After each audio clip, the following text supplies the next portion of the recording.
YCP అధినేత YS Jaganmohan Reddy గారు పరిపూర్ణమైన హిందూ ద్వేషిగా మారిపోయారా అంటే అవుననే అంటున్నారు రాజకీయ పరిశీలకులు.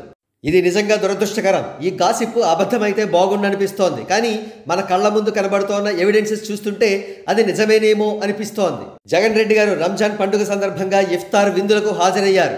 మరో ప్రక్క క్రిస్మస్ను కూడా చాలా గ్రాండ్గా సెలబ్రేట్ చేసుకున్నారు. కానీ తెలుగువారికి, మరి ముఖ్యంగా హిందువులకి ముఖ్యమైన పండుగ అయినటువంటి ఉగాదిని మాత్రం ఆయన సెలబ్రేట్ చేసుకోలేదు. మరి ముఖ్యంగా పంచాంగ శ్రవణం అసలే చెయ్యలేదు. ఆన్ ద కాంట్రరీ, ఆంధ్రప్రదేశ్ ముఖ్యమంత్రి చంద్రబాబు నాయుడు గారు, డిప్యూటీ సీఎం పవన్ కళ్యాణ్ గారు ఉగాది వేడుకల్లో పాల్గొన్నారు, పంచాంగ శ్రవణం చేశారు. రాష్ట్ర ప్రజలకు P4 వంటి కొత్త పథకాలను కూడా ప్రారంభించారు. మరి కూటమి ప్రభుత్వం ఉగాది వేడుకలను అంత చక్కగా గ్రాండ్గా జరుపుకుంటే చాలా పేలవంగా వైఎస్ఆర్సీపీ ఉగాది సెలబ్రేషన్స్ జరిగాయి. ఇక్కడ కనబడుతున్న పిక్చర్లో మనకు జగన్ రెడ్డి గారు కనబడడం లేదు. ఇతర వైసీపీ నేతలు మాత్రమే కనబడుతున్నారు. పాపం వారు మాత్రమే పంచాంగ శ్రవణం చేశారట.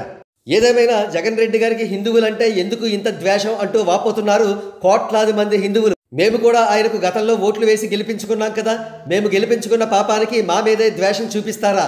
మా హిందువుల పండుగలు ఆయన సెలబ్రేట్ చేసుకోరా? ఇతర మతస్థుల పండుగలు మాత్రం అత్యంత గ్రాండ్గా సెలబ్రేట్ చేసుకుంటారా అంటూ ప్రశ్నిస్తూ వాపోతున్నారు హిందువులు. వారి ప్రశ్నకు సమాధానం చెప్పాల్సింది జగన్ రెడ్డి గారే. తాను హిందువుల పండుగలకు ఎందుకు ఇంపార్టెన్స్ ఇవ్వడం లేదో ఆయన స్పష్టంగా చెప్పి తీరాలి.